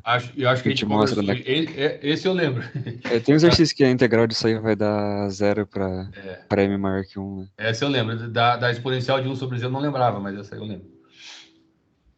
Acho que sim, é verdade. Mas dá para aplicar, porque ela vai ser a forma integral de Cauchy com a derivada, né? Da função constante, se a função constante igual a 1. Então, dá para usar também. Tá? Professor, aproveitando ainda esse lado do quadro, de novo, analogia. Nesse caso, é outro caso que não podemos fazer analogia com o caso real, né? Que seria a integral de 1 sobre z, que é igual ao logaritmo. A integral de 1 sobre z daria o logaritmo, né? Sim, vai dar problema também.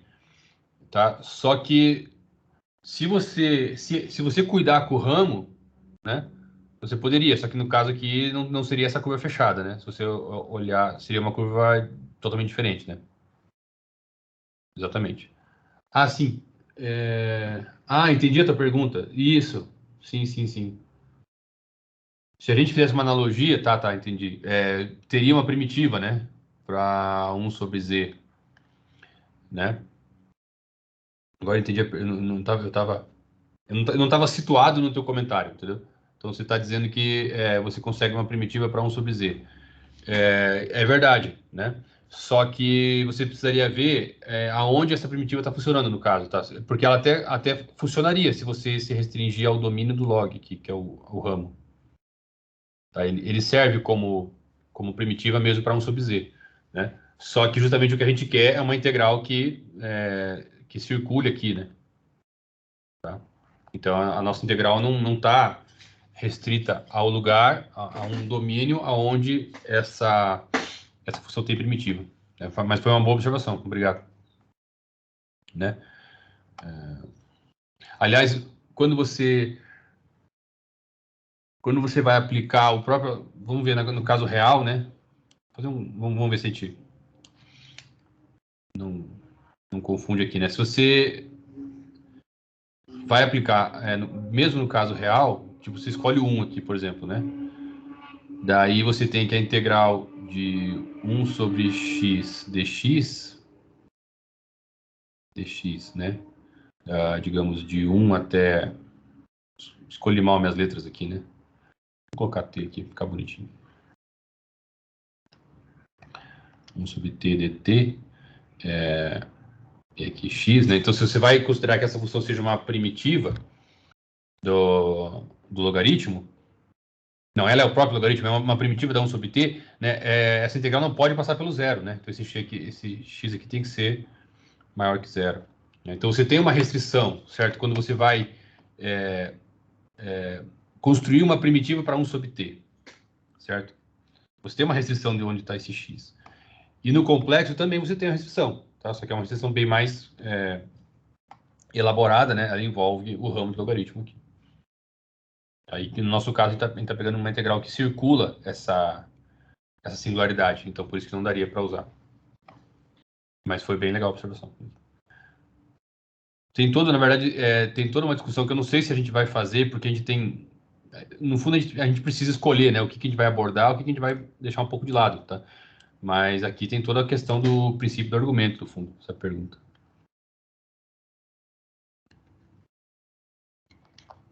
Tem, acho que no final desse capítulo que a gente está, no final do capítulo esse é o 6, né?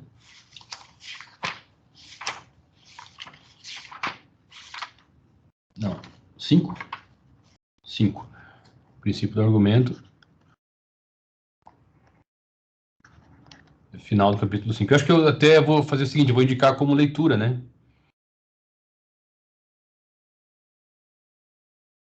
Tá? Que é justamente você... como que fica essa questão de você usar uma integral para definir o logaritmo. Né? Então, você poderia definir log de z como sendo a integral de gama de 1 sobre z dz. Aqui de novo, eu e minhas letras, pessoal. Meu Deus do céu. 1 sobre w dw. Tá? Onde gama o traço dela está contido no ramo do logaritmo, ou seja, é z tal que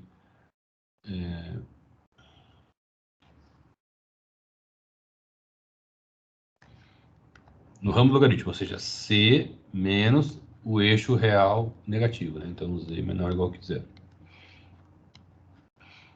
Tá? E gama de 0 é 1 e gama de 1 é z. Tá? Então essa curva gama é uma curva que vai do 1 até o z. Tá? Uma função gama do 0, 1 em c. Que ela liga aqui o número 1 que você fixou até o z.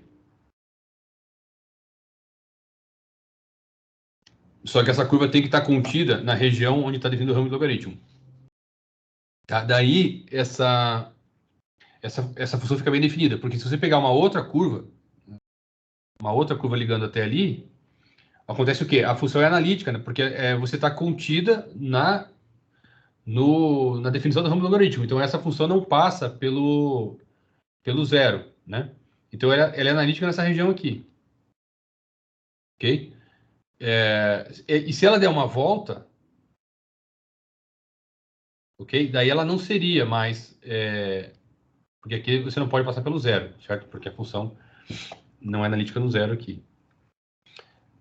Só que aí essas curvas não são homotópicas, então aí a integral não seria a mesma, a função não ficaria bem definida.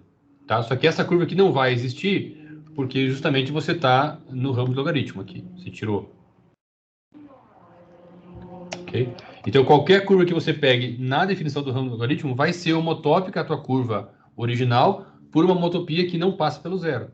Então essa integral aqui independe da curva. Ok? E essa função é uma primitiva para 1 sobre w, para 1 sobre z. Certo? E toda essa discussão organizada, assim, arrumada, está feita no final do capítulo 5, com o princípio do argumento. Tá? Não sei se a gente vai ter tempo de abordar isso mais do que eu já falei aqui agora, mas é um negócio bem legal mesmo. Tem muita coisa legal, né, em análise complexa para fazer. Mas foi boa observação, sim, porque a princípio daria para fazer uma primitiva para 1 sobre z, né? Mas não nessa região onde a gente está. Certo? Então, daí, conclusão. O termo A-1 da série de Laurent é o resíduo. Okay? E aí isso já justifica por que ele não pode ser zero. Porque se ele fosse zero e todos os demais termos fossem zero, então você não teria singularidade aqui.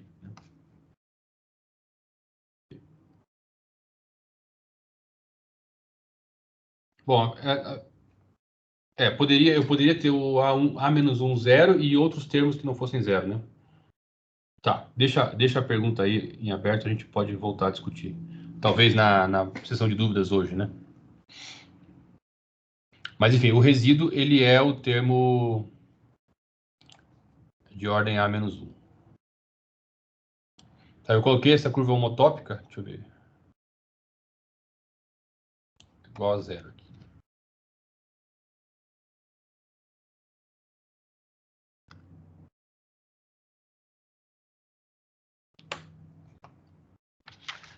Certo. Bom, vamos para o teorema, então, né? Aí essa pergunta a gente pode voltar na sessão de dúvidas depois. Então, teorema dos resíduos.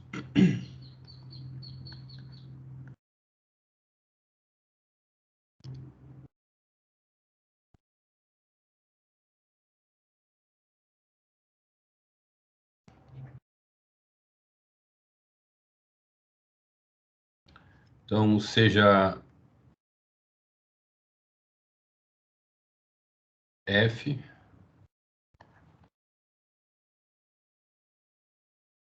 analítica numa região ômega, exceto por uma quantidade finita de singularidades isoladas, tá? Exceto por Z1, C2, ZK, singularidades isoladas.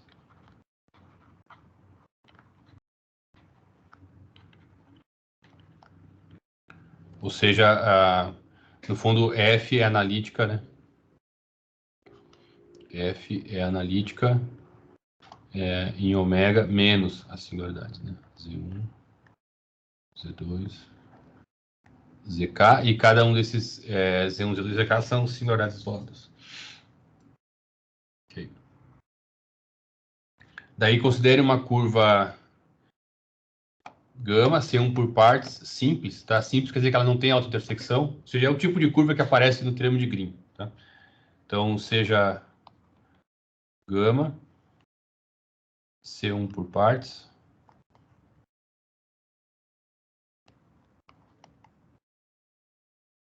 fechada e simples. Okay? Com as singularidades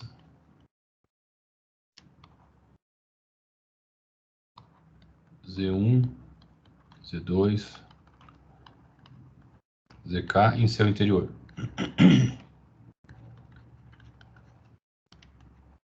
Tá, e quando a gente fala interior da curva, né, é também no sentido do termo de Green.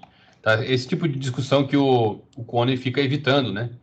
Tá? E ele acaba caindo em coisas bem técnicas para não precisar falar sobre isso. Né? Então, como você orientou a curva aqui no estudo anti-horário, você delimitou uma região interior da curva aqui. Tá? E as suas singularidades estão aqui dentro. Z1, Z2, até ZK. Ok, aqui é uma curva gama.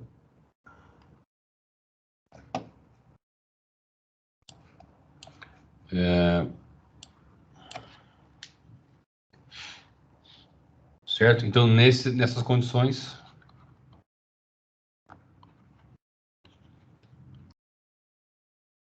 é 1 sobre 2πi da integral gama de f de z dz é igual ao somatório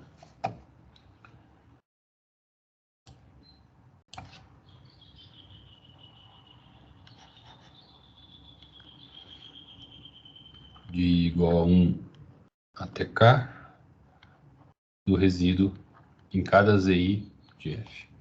Então, a integral da função nessa curva simples de classe C1 por partes, que engloba, né, que contém no interior as singularidades da função, é igual ao somatório dos resíduos. Tá? O que você faz? Você, em cada singularidade, você põe um círculo que esteja contido no interior da região e que sejam todos eles disjuntos, tá? Isso é possível porque são singularidades isoladas. Okay? Cada círculo desse você vai chamar de uma curva gama 1, gama 2, gama K, né? Para cada singularidade ZI, você faz uma curva gama I. Ok? Então, a soma, né, dessas integrais, se você reverter a orientação da curva, né, para você poder aplicar, ter uma curva que delimita uma região onde a função é analítica, aí você poder aplicar o termo de Cauchy. Então, você vai concluir que a integral de f em gama mais a integral, o somatório, né, dessas integrais. O somatório de I igual a 1 até K, da integral de menos gama I em F, isso vai dar zero. Tá?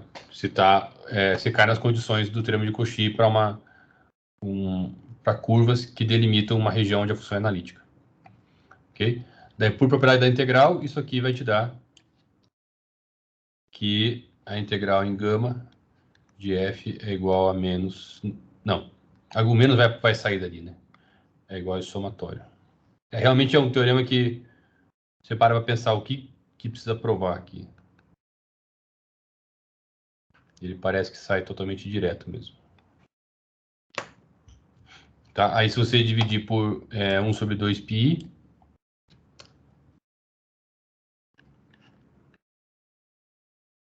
integral em gama de f, isso aqui vai ficar o somatório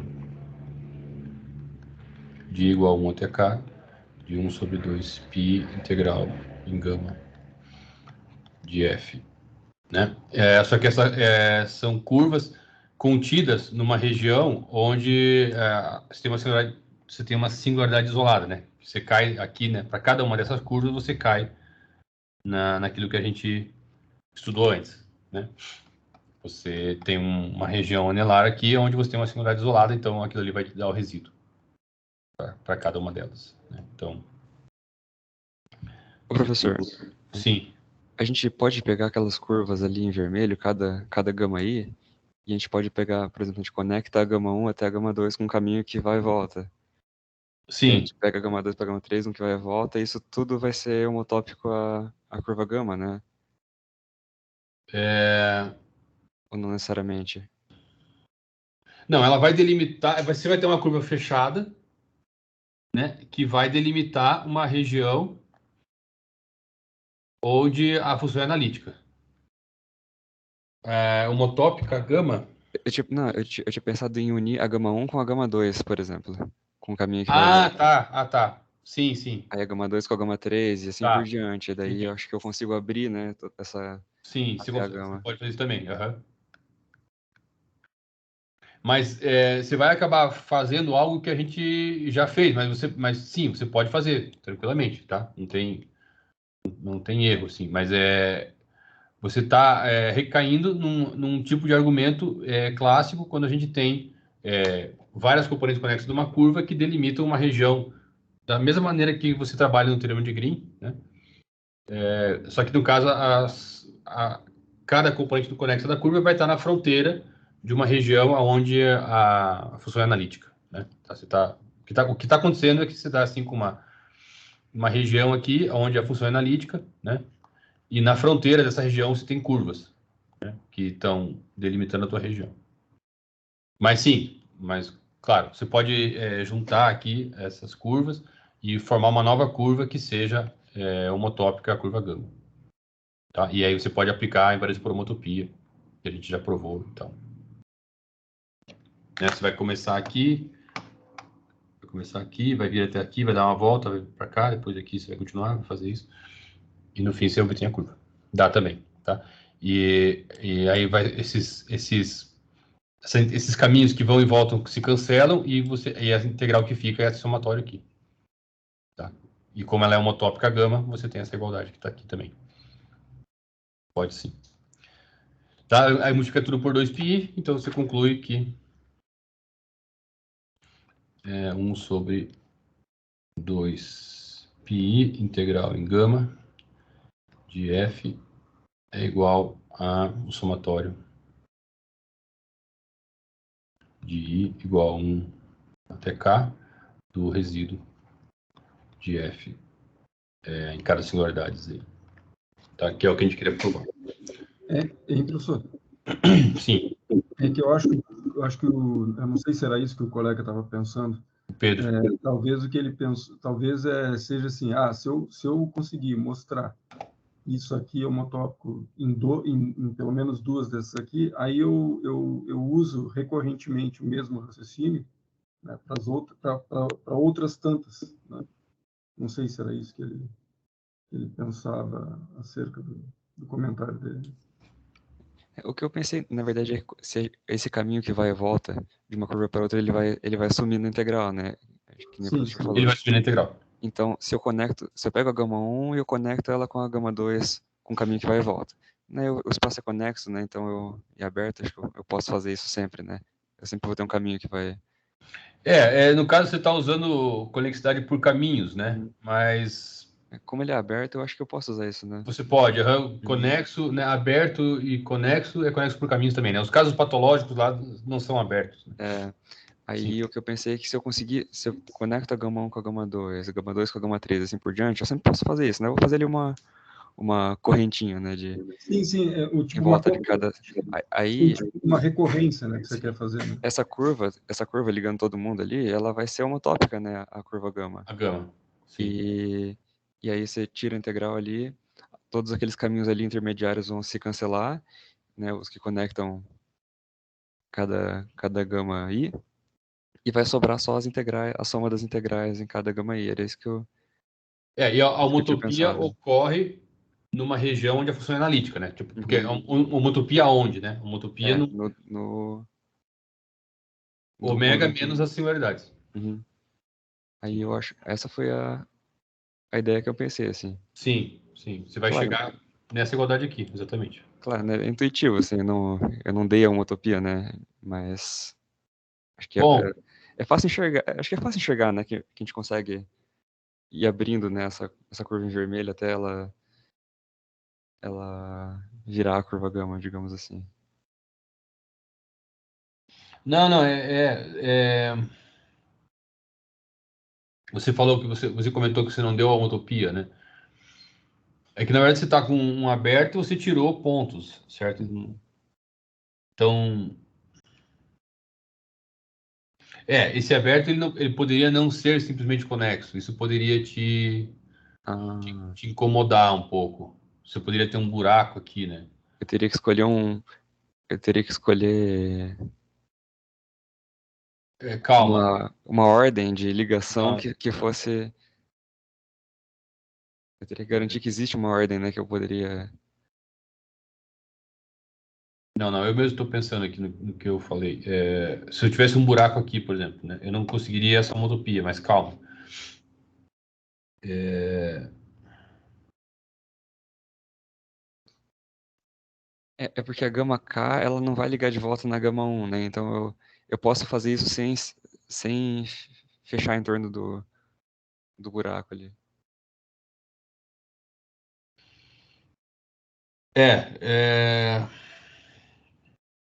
Só que... Não. Não, entendi. Não, eu falei errado, tá? É assim, ó. Aqui, ó. Vamos no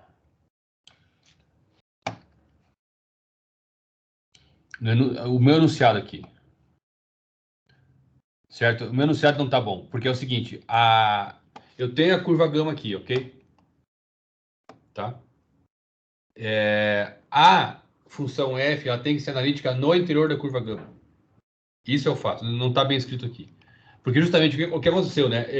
O Conner fez uma conversa um pouco mais longa que eu quis simplificar, né? E aí nisso contaminou o meu enunciado. Esse enunciado aqui não está bom, tá? Porque assim, a f ela tem que ser analítica no interior da curva gama, exceto nas singularidades. Então vai ser... Então aquele buraco ali não vai existir. Buraco. Aquele buraco não vai existir. Então a ideia que eu pensei, eu consigo fazer isso, né? Tá correto. Se você quiser considerar o buraco, ok? Aí você vai ter que ir lá, analisar certinho os argumentos do Conway, porque justamente o que o Conway fala como é que chama? Essa curva gama aqui, o índice dela, aí aqui você teria, se fosse para considerar esse buraco, tudo bem? Aí você teria aqui um ponto, tá? Que estaria fora do domínio ômega, então esse ponto Z estaria fora do domínio ômega, fora, tá? E o índice da curva gama naquele ponto Z não seria zero, ok? Daí não vale o teorema, ok? Porque justamente uma hipótese que você tem que ter no teorema é que você pega todos os pontos que estão fora do domínio da função e o índice, a curva não gera índice para esses caras, a curva não pode controlar. Então a curva teria que contornar esse cara ou teria que fazer de novo isso que você está falando aqui, né? Teria que fazer isso aqui. Então esse buraco ele não pode existir. Não pode existir. Entendi. Eu também estava Se pensando... você voltar lá no Koenig, nas hipóteses da versão do teorema de Cauchy com índice, você tem essa hipótese aqui. O índice da curva nos pontos fora do domínio tem que ser zero. Entendi. É que eu estava pensando que caso pudesse ter um buraco ali, a gente teria que garantir que existe uma sequência, sei lá, que eu possa conectar os caminhos. Sequência, eu digo, não no sentido de sequência, mas digo uma ordem que eu teria que seguir nas singularidades para conectar ali os caminhos para garantir que aquilo ficasse homotópico. Não, daí o teorema não seria verdadeiro, você teria que adaptar daí. Você pega, beleza, você vai querer deixar esse buraco aí? Então tá bom, então corta aqui a região, entendeu? Vai precisar do buraco? Eu vou querer. Então, corta a região. Você joga fora ali o... Corta aqui, daí aplica o teorema do resíduo aqui uma vez e depois na outra parte uma vez. Supondo que esse ponto aqui não seja uma singularidade isolada, seja um buraco mesmo, né? Porque se ele for uma singularidade isolada, bom, aí tudo bem, você joga ele no pacote também, né? Aí aplica o resíduo para ele também. Tá? Mas se for uma região mesmo ali que você não quer a função ali, daí quebra ela ali e aplica o resíduo. Entendi. Né?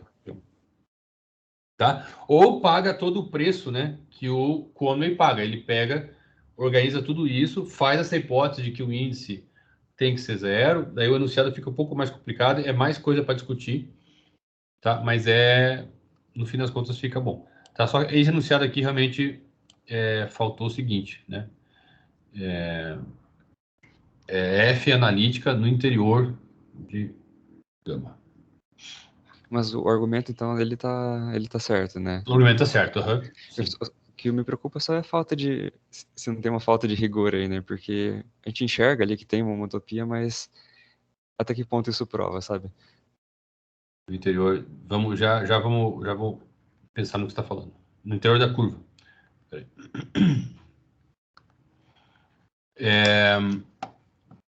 Sim, para você... Eu entendi a tua pergunta.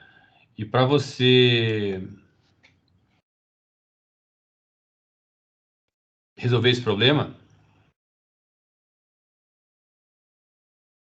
você vai precisar uma organização conceitual melhor para você tirar essa tua insegurança, entendeu? E aí, nesse caso, eu acho que o recomendado mesmo é você atacar as coisas com índice. Entendi. Tá. Eu pensei nesse jeito porque, assim, visualmente ele é intuitivo, né? Intuitivo. Agora, para você construir essa homotopia, porque essa região, ela pode ser bem patológica, né? E... Como ele é aberto e conexo, acho que ele vai ser bem... Tá, é que assim, se você for seguir, digamos assim, a terminologia ou a maneira de trabalhar do teorema de Green, daí você vai estar usando coisas desse tipo aqui assim. Você tem uma região delimitada por curvas, certo? E aí não tem nada patológico ocorrendo fora dessa região. Então você pode ligar aqui um caminho e fazer. Só que aí você está adotando um conceito de região delimitada por uma curva, tá? Que pode ser um conceito que você considere inseguro ou não. Aí você vai dizer, tá? Se você não quiser, se você quiser formalizar isso, você pode ir por uma direção, através do índice, através da homotopia, né?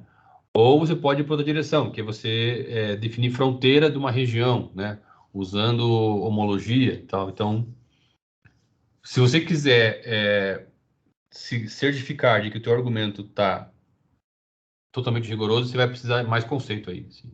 Entendi. Obrigado, professor. Tá? Agora, se a proposta for ser intuitivo, daí o argumento também é intuitivo, entende? É isso que eu estou querendo dizer, assim. Mais ou menos, como que você arruma, né? Se você arrumou intuitivo, então o argumento vai ser intuitivo. Se você arrumou com índice, daí o argumento vai usar índice. Se você arrumou com homologia, né, que são cadeias singulares e tal, daí o argumento vai funcionar com homologia. No caso, assim, numa questão de prova, se eu usasse um argumento desse tipo que eu dei, estaria errado? Não. Tá. Em prova, daí não, é outra coisa. Em prova, a gente considera bastante coisa, eu analiso, né? Eu estou pensando em você, digamos, um argumento assim, né? Considerado algo formal, matemático, cientificamente, assim, né? Entendi. Mas no sentido, assim, de uma avaliação, estaria errado Não, um uma argumento avaliação, daí a desse? gente considera... eu analiso muita coisa, né? A avaliação não tem como não ser subjetiva, entende? O que eu costumo falar, né? Por exemplo, se eu dou uma questão em que eu pedi na questão para você exibir a homotopia, Aí né? estaria... Aí o que está sendo avaliado é a exibição da homotopia. Agora, se eu dou uma questão que envolve uma função com singularidades e tal, com uma região, e você resolve a questão que foi pedida, né, com aquelas funções, tal, usa um monte de coisa, um monte de integral, né, e no meio da resolução você vai lá e põe uma homotopia que não está tão clara, mas você estruturou toda a tua questão, né, isso é levado em conta, entende? Não tem como não ser subjetivo na resolução. Tá? Tudo que eu falei agora aqui era sobre algo cientificamente aceitável do ponto de vista formal, entendeu? Não sobre prova. Entendi. Obrigado. Beleza? Pessoal, daí tem vários integrais, né, que dá para calcular com resíduos, né? Integrais reais, né? Impróprias, que a gente faz daí hoje de tarde, nos exercícios. Às 3, né? A gente combina 3 ou 2, 2h30 ou 3, né? Mais ou menos. Acho que 2h30, né? O horário que a gente combinou, 2h30. Ok? Alguém tem alguma pergunta que seja importante para deixar gravado? Professor, só uma curiosidade. A gente vai chegar a ver aquela valor principal de Cauchy, uma coisa assim? Eu não sei o que é isso, para ser bem sincero. Acho que envolve uma integral. Eu tenho que pegar, eu não me lembro direito do nome, mas era alguma coisa relacionada a valor principal de Cauchy, da integral de Cauchy, uma coisa assim. Tá, não sei o que é isso, mas se for algo que dê para abordar usando resíduos, ou algo parecido com resíduos, ou alguma integral assim, a gente pode discutir como um exemplo, talvez nos exercícios. Né? Porque o plano agora é fazer hoje de tarde, né, alguns cálculos de integrais, né, para aplicar, né, o termo de resíduos, tá? Daí na semana que vem falar sobre funções harmônicas e sobre teorema do módulo máximo, tá? E algum comentário que vai ficar talvez para a última semana sobre transformações conformes e aplicação de Riemann. Tá? Mas Obrigado. Transformação conforme não vai ser cobrada em avaliação, com certeza, tá? E módulo máximo e harmônicas vai ser cobrado, mas não é parte do núcleo do que a gente quer avaliar, né? Tá? Vai ser cobrado, mas não tanto. Você falou mais alguma coisa, Cláudio? Não, obrigado, professor. Obrigado. Beleza. Mais alguém? Algum comentário? Uma pergunta? Então tá, pessoal, eu vou encerrar a gravação, fico ainda mais uns minutinhos aqui e depois a gente